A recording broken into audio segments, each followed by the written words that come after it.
Welcome to Teleforum, a podcast of the Federalist Society's practice groups. I'm Dean Reuter, Vice President, General Counsel, and Director of Practice Groups at the Federalist Society. For exclusive access to live recordings of practice group Teleforum calls, become a Federalist Society member today at fedsoc.org. Welcome to the Federalist Society's Teleforum conference call. This afternoon, October 23rd, 2020, we're discussing Catholic judges and the death penalty.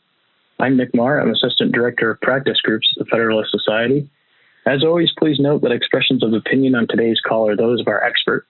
And I'd like to note they're also his personal views, not the view of his law firm. We're fortunate to have with us today Ryan Proctor.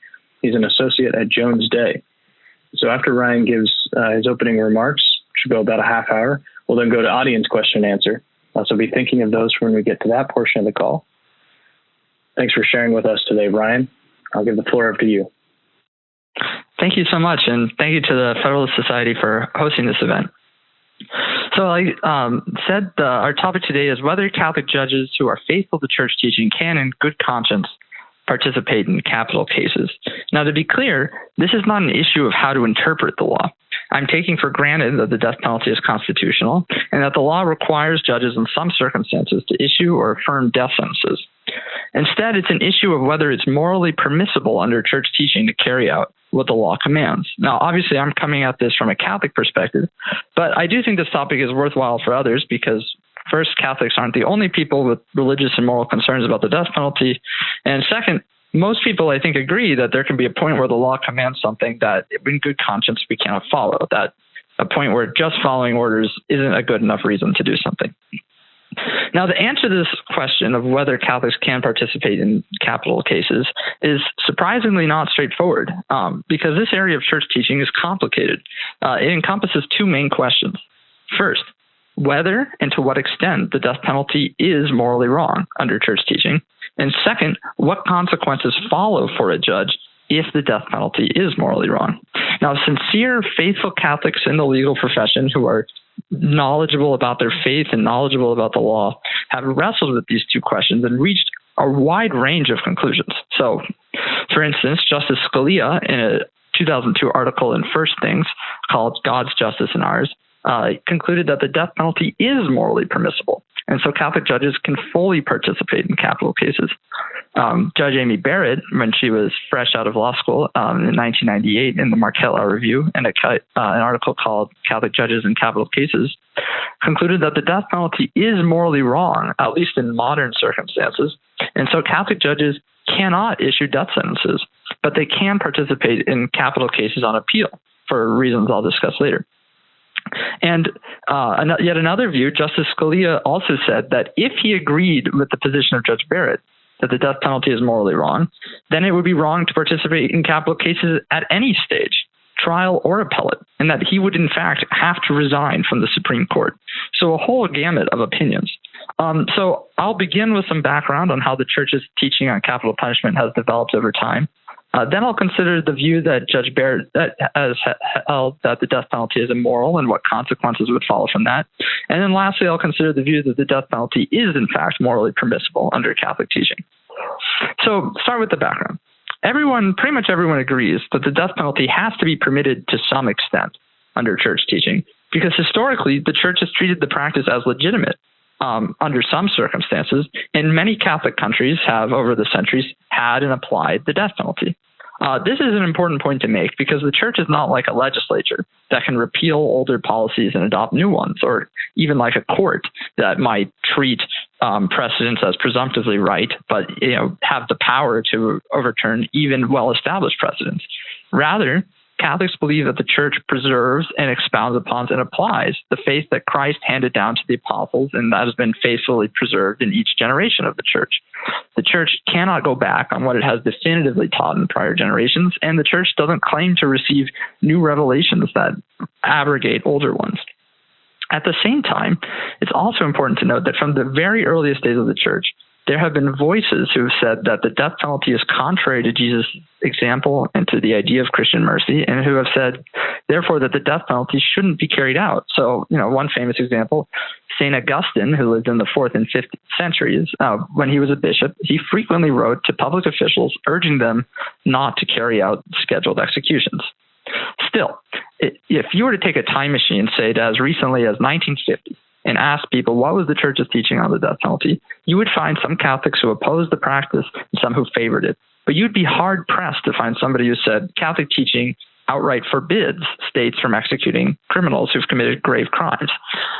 In the latter half of the 20th century, however, the strand of the tradition represented by St. Augustine of calling for an end to capital punishment started to become the dominant one. So as early as 1974, the bishops of the United States formally voted to call for the abolition of capital punishment in America. And they have continued to do that and issue statements over the years. They've done so making two main lines of argument in support of their position. One is based on circumstances, that the death penalty today is not, even though it may have been in the past, is not today necessary to maintain public order, because our society has the rule of law and effective prisons that allow us to punish and incapacitate violent criminals without having to kill them. The other main argument they make is a dignity-based argument, that all human beings are made in the image of God, that they retain that dignity throughout their lives, no matter what wrongs they've done.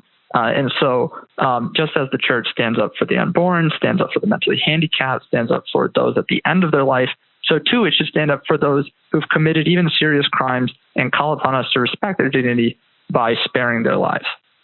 And over time, eventually, this view came to be expressed at the highest levels in the church.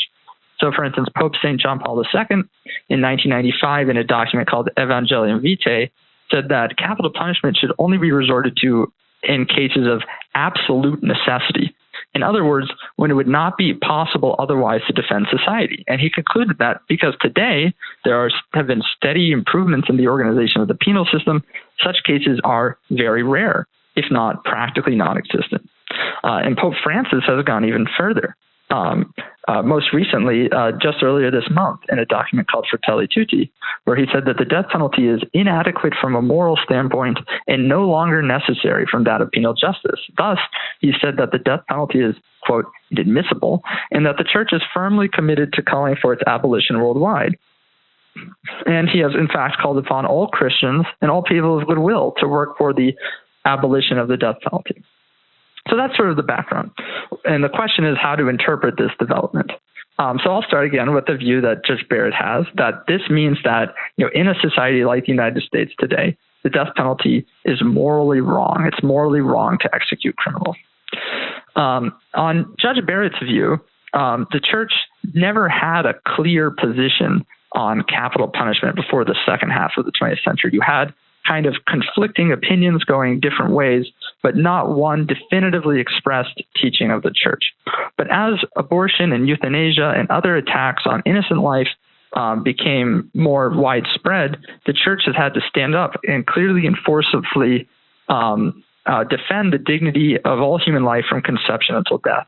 And sort of in the context of defending the dignity of all human life and articulating this pro-life position, the moral status of the death penalty became clearer. It became clear that God alone is the Lord of life and that no human good can justify the immoral act of deliberately taking a human life. And so, on Judge Barrett's view, as she said in an article, only reasons analogous to self-defense can justify capital punishment. So what does that mean? Well, under Catholic teaching, an individual person can kill in self-defense only when that is the only possible way to stop an assailant. In that case, your intention is not to kill, is not to end the person's life, but your primary intention is just to stop the assailant, and that their death is sort of an unfortunate secondary effect of stopping the attack. If there were any way to stop them without killing them, that would be morally required. And so the same thing with the death penalty. The only time you can have the death penalty is when it's literally the only way to stop someone from committing further crimes, from posing a further threat to society. And so when is that the case in the United States today with our prisons and rule of law? Pretty much never. And so that answers the question of what Judge Barrett would think about the death penalty, whether it's right or wrong. But we have to be careful and not jump the gun on the question of what that means for what a judge should do. And this is where I think the media and people in politics have misinterpreted her position. People have jumped from this conclusion to saying that she would either strike down the death penalty as unconstitutional or that she wouldn't be able to participate in capital cases as an appellate judge. If there's one thing that you get away from this talk, it is that if anybody tells you either of those things, that person has absolutely no idea what they're talking about. In response to the first point, Judge Barrett is an originalist and a textualist. And so, in a capital case, she would determine whether the death penalty is permitted by the original meaning of the Constitution or the relevant statutes. On the second point, as we'll see, her view is only that a judge cannot directly issue a capital sentence. She does believe that an appellate judge can affirm a death sentence. In fact, she did work on capital cases as a Supreme Court clerk. She's affirmed capital sentences on the Seventh Circuit, and she's testified under oath before the Senate that she would be able to fully participate. So let's dive into that distinction. Judge Barrett's view turns on a distinction that the church makes between what's called formal cooperation with evil and material cooperation with evil. Cooperation with evil is a term in Catholic moral theology that means giving physical or moral assistance to a wrongdoer in a wrong act. Formal cooperation with evil is when you assist someone in carrying out an immoral action while sharing their immoral intention. And this is always wrong. So imagine a tenant in Nazi Germany who has a Jewish neighbor. The tenant wants to be able to take his neighbor's property, so he informs the Gestapo his neighbor is Jewish, and they take him away to a concentration camp. Now, even though the tenant in that case didn't himself haul off his neighbor, that was his intention for that to happen. And so he formally cooperated with evil and committed a grave wrong. Material cooperation is when you assist someone in carrying out an immoral action without sharing their immoral intention. And for this, there's no straightforward black and white material cooperation is always right or always wrong. Rather, as Judge Barrett put it, whether material cooperation is permissible depends on a kind of balancing test.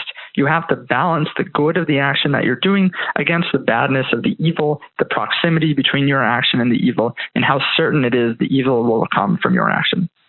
So, for instance, say you want to be a mailman. You can know ex ante that a certain proportion of the mail you deliver will contain blackmail or threats or scams or obscenity, but you don't know which one. It's not your intention to do that. And you can say, well, even though some small proportion of the mail I deliver is being used for these bad ends, on the whole, it's a good thing to be able to deliver mail. Most mail is delivered for a good purpose, and so it's worth it for me to be a mailman, even though certain bad consequences will result. So applying this distinction to what a judge does, a sentencing judge directly orders the execution of the criminal in a capital case. So if the death penalty is in fact an unjust killing, that would be formal cooperation with evil. And even though the human law would command the judge to do it, the higher moral law would forbid it. And so the judge would have to recuse herself.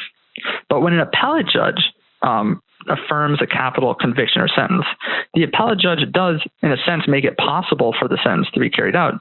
But the appellate judge does not himself order the defendant's death. Instead, he considers only whether the trial court legally erred in issuing the conviction or sentence. And in the federal appellate context, typically the kind of questions are pretty remote from the question of does the petitioner deserve to die? It's often sort of neutral procedural rules that apply across the board in criminal cases, like a Miranda claim or a Strickland claim. But even in areas of law that are more specific to the death penalty, like, say, the Eighth Amendment, there you could say that it's worthwhile for the judge to ensure that there's a proper division of decision-making authority, that it's up to the people and Congress and the jury and the district court to determine whether the sentence should be issued and to decide these kinds of moral questions, and that it's not the appellate judge's role to intervene. And so on this kind of reasoning, Judge Barrett concluded that the kind of material cooperation that an appellate judge does is a permissible kind of cooperation, even though it does lead to the unjust killing of the death penalty. Now, this isn't the only take on cooperation. As I said before, Justice Scalia said that if he believed the death penalty were immoral, he and all other Catholic judges would in fact have to resign. He actually does agree with Judge Barrett that the judge would be only materially cooperating, but he questioned whether the good of participation truly outweighed the evil. The way he framed it as, the material cooperation would only be justified if it were essential for the preservation of society that I, the appellate judge, me, Antonin Scalia, or me, Amy Barrett, it's essential for the preservation of society to be a Supreme Court justice or an appellate judge, when there are others who are perfectly capable of doing the job. And a basic sense of humility says, no, I'm not so important. Someone else can do it who doesn't have this conviction.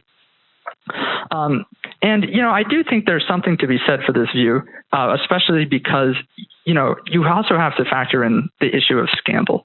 Most people don't appreciate the fine distinctions between an appellate judge's role and a trial judge's role. And so if they see someone on the Supreme Court, who professes to be a devout Catholic, affirming, enabling immoral executions to go forward, then it sends the message that the Catholic Church and Catholics generally are okay with this sort of thing. That being said, I think there is while Judge Barrett wrote before Judge Scalia and didn't have a chance to directly respond to him, I think we can imagine a pretty decent response that she could have made, which is that he's looking at it the wrong way. If you really believe the death penalty is immoral, and it's not just wrong for me specifically to participate, it's wrong for anyone to participate in the death penalty. And so then the question isn't whether it's essential for me, Antonin Scalia, or me, Amy Barrett, to do it. The question is whether it's essential for someone to do the job. In that answer, it clearly seems to be yes. If you go back to the mailman example, the question isn't whether I specifically need to be a mailman, but whether it's good for someone to be a mailman. It's also worth pointing out that Scalia's view is, dictum. He believed that the death penalty was right and he had no moral compunction. And so he never actually had to put his money where his mouth is, so to speak, on the issue. So much for the view that the death penalty is morally wrong. What exactly is the view then that the death penalty is morally permissible that Justice Scalia held? This view holds that people who hold Judge Barrett's position are too quick to conclude that church teaching before John Paul II was ambiguous. And this view holds that the church did, in fact, speak with a unified, authoritative voice on the morality of capital punishment, provided that we make a key distinction between two questions. These questions are, one, does the state have the right to punish grave crimes with death? Is it right or wrong? And then two, to what extent should the state exercise that right under the circumstances? That is, even if it's morally acceptable, is it a good idea? So under this view of the death penalty, although there has been a diversity of views on the second question, is it prudent to carry out the death penalty? The church has consistently taught that the state has the right to punish grave crimes with death. And for the Catholic judge determining whether he can in good conscience participate in capital cases, the only question that matters is the first one, whether the state has the right. Now, to understand this view, we need to step back for a minute and take a look at what the purposes of punishment are generally under Catholic teaching.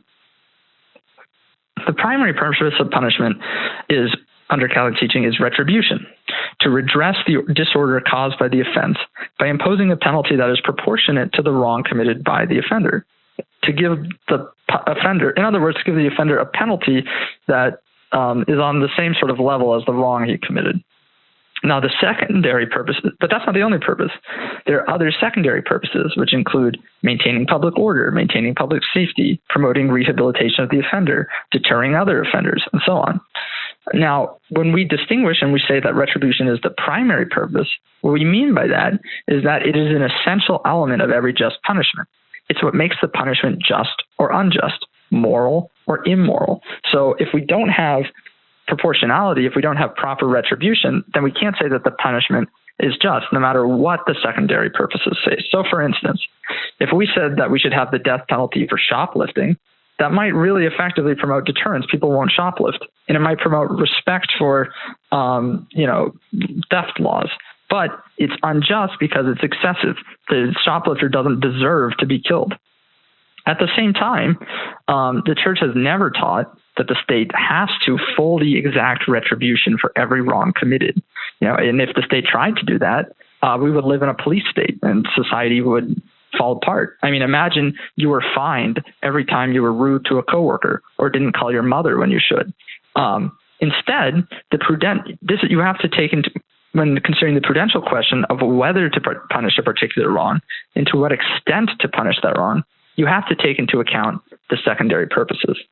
That said, the critical point is this. Even if all the secondary purposes militate towards a more lenient punishment, that is, if it's prudent to do with a more lenient punishment, if retribution is still satisfied, then the punishment is not unjust in the way that executing shoplifters would be unjust. It might be a bad idea, but the wrongdoer still deserves the punishment he receives. Now, when we apply these ideas to Judge Barrett's understanding of capital punishment, we clearly see retribution is not a sufficient reason to inflict capital punishment. In a sense, in the rare instances where Judge Barrett would say that capital punishment is morally permissible, it's not really permissible as a punishment, but as self-defense. Again, when you kill in self-defense, we're not saying the assailant deserves to die and you're giving them what you deserve, that they deserve. What you're saying is that you're just trying to stop them, and it's an unfortunate secondary consequence that the assailant dies. But on this rationale, the rationale that Justice Scalia embraces, retribution is sufficient. There are some crimes so grave that death is a just and proportionate response. But how can that make sense, right? How can it be okay for the state to kill people if Christians are not supposed to seek revenge, if they're supposed to turn the other cheek? And the answer to that, the answer that Justice Scalia gives, is that what is moral for an individual to do and what is moral for the state to do are two different things. And historically, the church has grounded that distinction in St. Paul's letter to the Romans in the New Testament. So St. Paul says, following Jesus, do not repay anyone evil for evil, because vengeance belongs to God alone, not to us as individuals. But when speaking of civil authorities, he says something different. He says that civil authority bears not the sword in vain. Instead, it is the servant of God to inflict wrath on the evildoer. That is, when the state performs a punishment or executes a criminal, it's not exacting personal revenge. It is acting as God's agent and is therefore executing God's justice. So if we were to return to St. Augustine, who, as you may recall, I said earlier, wrote to civil officials saying, please don't carry out executions, acknowledged on the basis of the distinction St. Paul makes, that officials who participated in executions don't violate the command, thou shalt not kill. In his view, it's not the individual official who executes the criminal, but the law. And the individual is just a sword in the hand of the law. And precisely because we know St. Augustine opposed executions, we can conclude that he's not limiting his view that it's permissible to participate in executions to cases of absolute necessity. He's saying that the authority to carry out executions is above and beyond the authority of what a mere individual can do. And St. Augustine's attitude is representative of the church's thinking across the centuries. We don't have time in this call to do a 2,000-year survey of Catholic doctrine, but just to throw some names out there, Pope Innocent I in the 5th century, Pope Innocent III and St. Thomas Aquinas in the 13th century, Pope Pius V in the 16th century, all expressed similar sort of sentiments. And in fact, as recently as 1952, Pope Pius XII said that the death penalty does not violate the right to life. And he made this argument not on a self-defense rationale. He said that the death penalty should be on the table for the gravest crimes, and that it doesn't deprive the person of his right to life. It only deprives the condemned person of his enjoyment of his life after by his crime he himself has already surrendered his right to life. Okay, but how do you square that with the more recent teaching, the teaching of Pope John Paul II, teaching of Pope Francis calling for the abolition of the death penalty? Well, one answer, and the answer that Justice Scalia himself gave, is you don't. Justice Scalia wrote, John Paul II's teaching is not infallible, so I just have to give it my respectful consideration. And in characteristic fashion, he said, I respectfully considered it, and I disagreed. I don't think that you necessarily have to go down that road to sort of adhere to the view that capital punishment is not wrong, immoral under church teaching.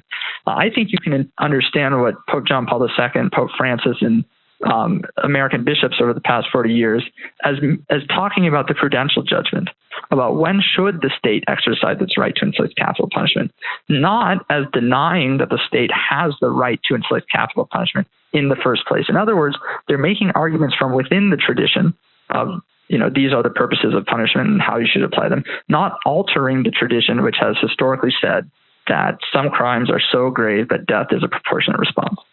So, for instance, if we look more closely at what John Paul II said in his Evangelium Vitae, when he said that death penalty should only be imposed when absolutely necessary, he still characterizes the death penalty as a punishment, and he lists the traditional purposes of punishment, including retribution as the primary purpose, and he says that the death penalty can fulfill these purposes.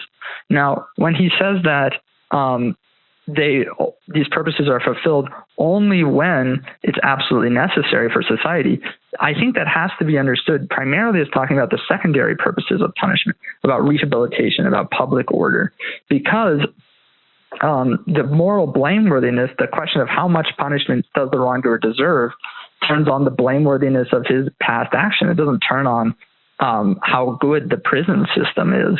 And so in that sense, you can even view John Paul II as implicitly reaffirming the view that some crimes are so grave that death is a proportionate response.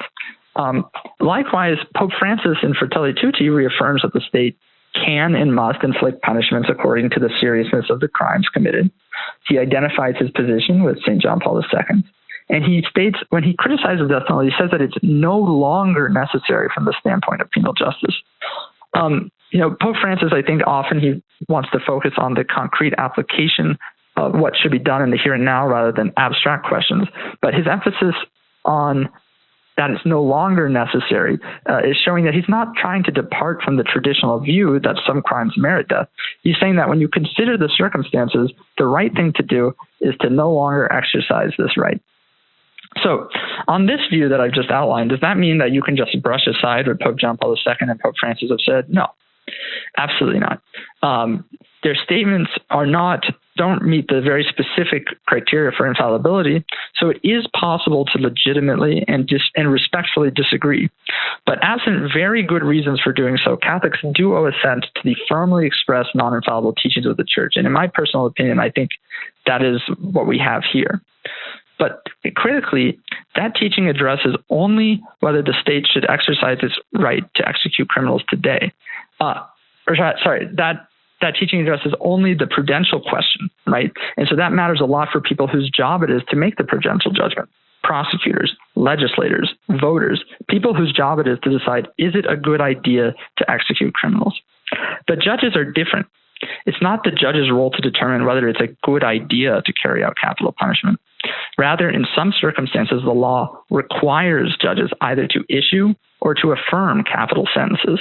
So the question is the law's command unjust such that I cannot in good conscience follow it? And because the state has the right to punish grave crimes with death, it can't be unjust to issue or affirm death sentences, even if, in the judge's view, as a faithful Catholic, he believes the death penalty should be abolished. And so in this respect, on this view that I've outlined, I think the question of a Catholic judge in capital cases isn't fundamentally different from enforcing a mandatory minimum that the judge thinks is too high. It might be a more extreme version, but it's a difference of degree, not kind. Just because you think this punishment is too harsh, it would be better public policy to get rid of it. It doesn't follow that it is unjust to the point that it would be immoral for me as a judge to carry out the law's judgment. And so now, just to briefly wrap up before taking questions, I think both views have their merits and their problems. I think one benefit of Judge Barrett's view is that it's just sort of an unqualified endorsement of recent statements. You don't have to add an asterisk. You don't have to add a qualification.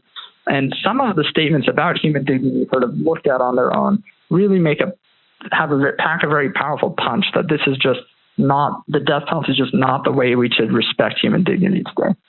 On the view of Justice Scalia and others who say that the death penalty isn't wrong, I think that has the advantage of being better able to harmonize earlier teaching with more recent teaching. You don't have to say that it took the church 19 and a half centuries to determine what the truth about capital punishment is, or that it reversed its teaching.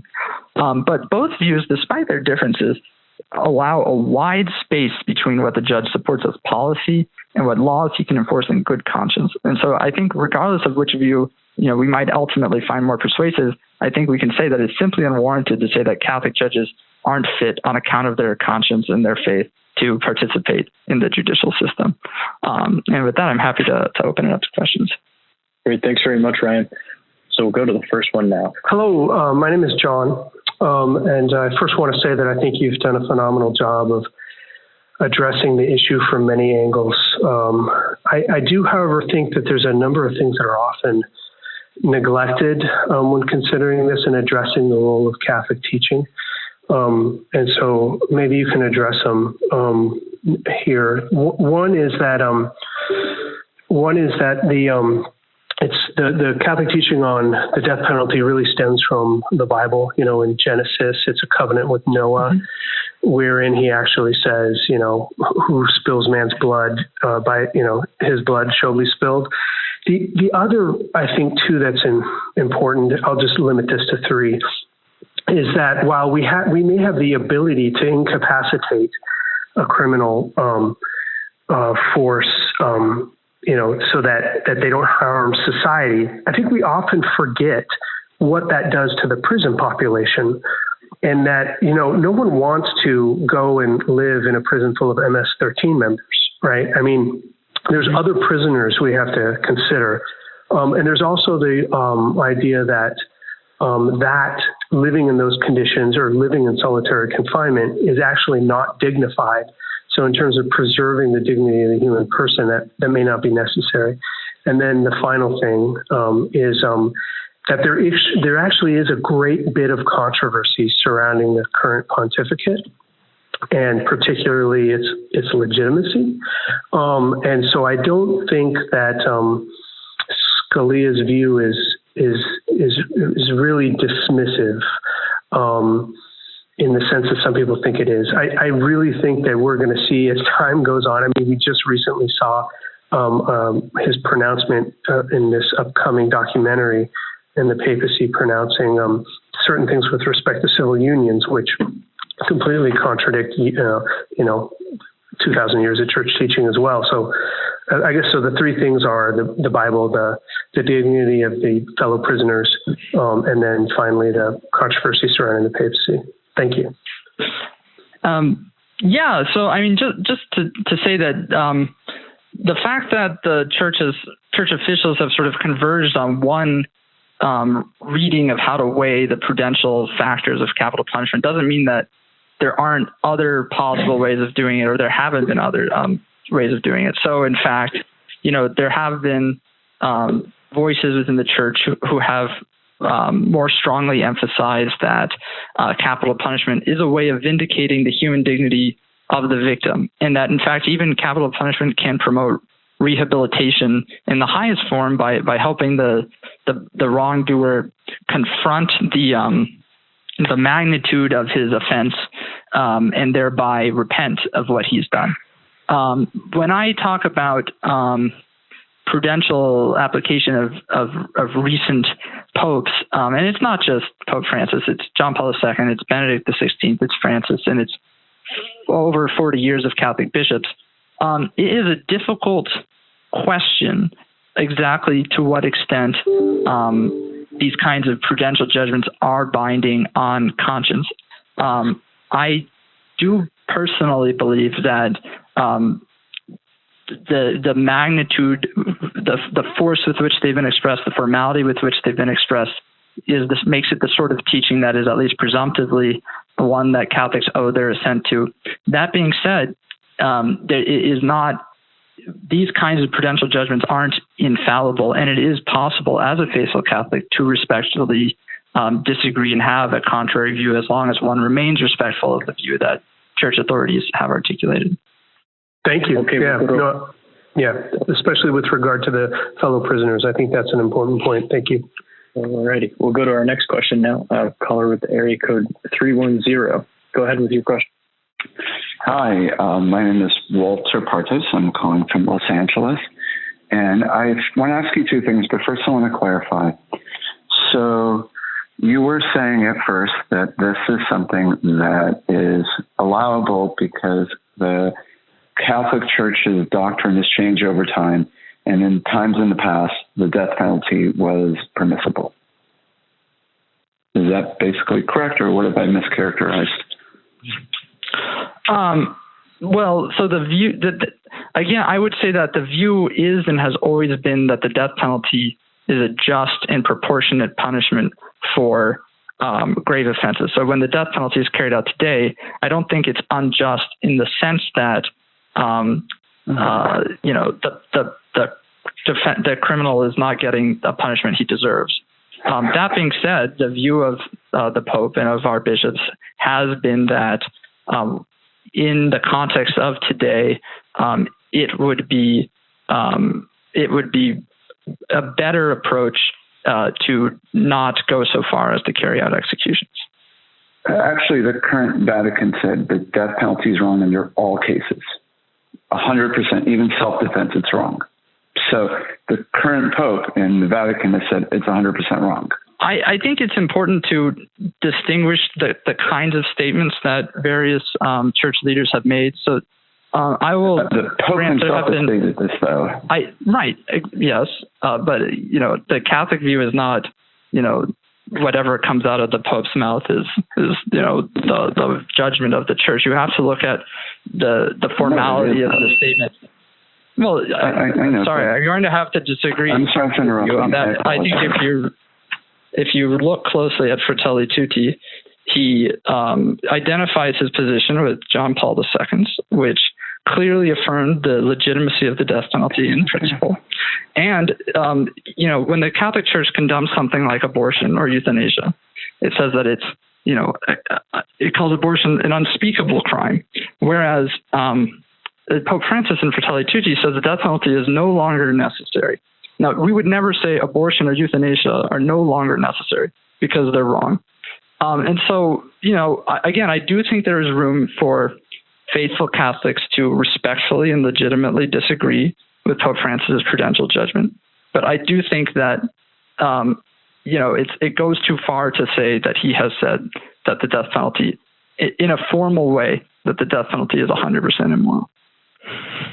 Here's my bigger point, though. Can I finish? I would ask you to keep it to a question, please. Okay, well, this is my real question. The Catholic Church throughout time has said that slavery is acceptable. St. Augustine said slavery is acceptable. For most of the Catholic Church's history, slavery has been acceptable. So under what you've said, if a nation state practices slavery and human trafficking, it would be fine. I don't agree with that. But I don't think that that's a bit out of my area of expertise. I think it, yes, some people like to play gotcha about certain doctrines, about slavery, about usury, about other areas where, the way the Church talks looks different. There are plenty of faithful Catholic scholars who have maintained the position that the Church's teaching is not one of a total reversal. And as a Catholic, that's what you have to believe. Now, you might think that it's unpersuasive. I can't argue with you the merits of the slavery issue in this context. I don't have the relevant expertise. But, if you are a Catholic who's interested in abiding by the teaching of the Church, then you have to believe that what the Church has definitively taught is something that cannot be reversed. Okay, we'll move on to our next question now, and I'll ask callers to please make sure that you're asking a question. We do have more callers in the queue, and an effort to get to all of them in time. I'll please ask you to keep it as short as you can, too. Thank you. Hello there. Thanks a lot. Really great talk. Really appreciate it. Just had a question about the distinction between formal cooperation and material cooperation in the context of the trial judge versus the appellate judge. I'm having difficulty seeing why both judges wouldn't fall within the material cooperation category based on what they're doing. It seems that even when a judge is issuing, a death sentence or an order of execution, he might still fall into the material cooperation category if he himself is not intending that the person die. So suppose a judge is just intending, that he follow his duties as a judge or follow the law. but secretly hoping that, the Supreme Court might issue a last minute stay or that the death penalty might be overturned. It seems like even a judge who's issuing a death sentence need not be formally cooperating with the infliction of death. Yeah, that's a great question. And in fact, if you look at Judge Barrett's article, she does actually consider this objection, that it might be sort of a clerical task and not really amount to formal cooperation. I would say that the reason why I find it persuasive that it would be formal cooperation, again, under the assumption that the death penalty is wrong, is that your intent, at least in Catholic moral theology, is more than just the thoughts you subjectively think in your head. So if you fire a gun at someone, but you're reluctant about it, or you hope that you miss, if you hit them, it's still sort of, if you aimed at them and you hit them, it's still meaningfully your intent that you hit them. And another reason why, even though the law doesn't give the judge discretion, it would count is that the death sentence is a kind of performative utterance. Before the district court judge issues the sentence, the executive has no power to carry out the sentence. But once the district court judge, and only the judge can do it under statutory law, then unless there's a pardon, the executive then has the legal obligation. And so for that reason, I think it can be meaningfully said that the district court judge is willing the death of the criminal defendant. Okay, thank you. Great, thanks. We'll go to our next question now. Hi, thank you so much. That was a wonderful talk. I had a question about Scalia's position, where he said that if he had agreed with now Judge, hopefully soon to be Justice Barrett, that the death penalty was fundamentally wrong, he would have to resign. And I'm not entirely sure how that follows. So, for example, my understanding is that, Justice Scalia would have said that abortion is fundamentally wrong, and abortion is firmly ensconced in the law of the land right now. So if you can be a judge, Catholic or otherwise, who believes that abortion is a heinous moral wrong and yet participate in a legal system that legitimizes abortion, I don't understand why you couldn't be a judge that believes the death penalty is a heinous moral wrong and yet participate in a justice system that has that. And I guess sort of a just example of somebody who I think is kind of doing this is not from a Catholic perspective, but my understanding is that Judge Rakoff in the Southern District of New York has said for years that he thinks the death penalty is unconstitutional and just refuses to give death penalty sentences. And that perhaps wouldn't have been acceptable given Scalia's particular view of the role of the judge, but I'm not sure why that wouldn't be an acceptable compromise for most Catholics. Sure. I'll start with the Judge Rakoff point. Basically, this, as I said at the beginning, this talk is premised on the assumption that American law does, in fact, require the death penalty. So, if you're a living constitutionalist who says the law is my moral predilections, then you could do that. That being said, most people in the judiciary, most Catholics in the judiciary, that is not their view of the law. So, if you're of, more of an originalist textualist bent, then the dilemma arises. Now, Justice Scalia in his article actually does directly address the issue of abortion, and the distinction he makes is that, with abortion and with many other evils that the law permits, when the judge issues a ruling that permits the evil to take place, he's not making it happen. It's the other person who's getting the abortion, having it be procured. But with the death penalty, the courts themselves are actually intimately involved. The court is ordering the killing. And so an analogy would be more not a law that permits abortion, but a law, that required the judge to order a woman to get an abortion would be something analogous. Okay, great. We'll go to our next question now. And we've got a couple more in the queue left still. Hi, this is Will Strench. I had a question about the recusal standards, under the Judicial Code of Ethics, as opposed to, few internal kind of recusal requirements of a judge's conscience. So do you think let's say a district court judge who is having to kind of, weigh the considerations and give the order, do you think that even if they thought, in terms of this internal thing, it's not, I'm okay making this decision, there could be an argument that because of these statements of the church and this conversation, and the judge presents himself as a faithful Catholic, they could trigger a party's motion, that their impartiality might reasonably be questioned on this point. So I guess the question is, if we're in the realm of these kind of fine-grained distinctions, do you think there's a good case for kind of that objective standard of recusal? Thanks. Yeah. So, I admit I haven't studied the recusal statute deeply, and obviously this would vary federal to state. At the same time, I have a hard time thinking that if the judge takes the view that, the capital punishment is acceptable in principle and that he can issue death sentences, even if he might disagree as a policy matter, I don't understand how a reasonable interpreter would say that his impartiality is in question, unless we assume that the reasonable interpreter would misunderstand their position, which I don't see as warranted, and would ultimately mean that there would be a serious question of recusal every time somebody has the view that says, as a matter of policy, I disagree with this law, but I'm willing to apply it faithfully. So I think that principle could, if accepted, would lead to pretty sweeping and kind of absurd results. Okay, thank you. All righty, we'll go to our next question now. Yeah, thanks very much. I guess a couple, really more requests than questions, perhaps, for those of us, in my case, Reformed Protestants who don't really know the details of canon law and so forth.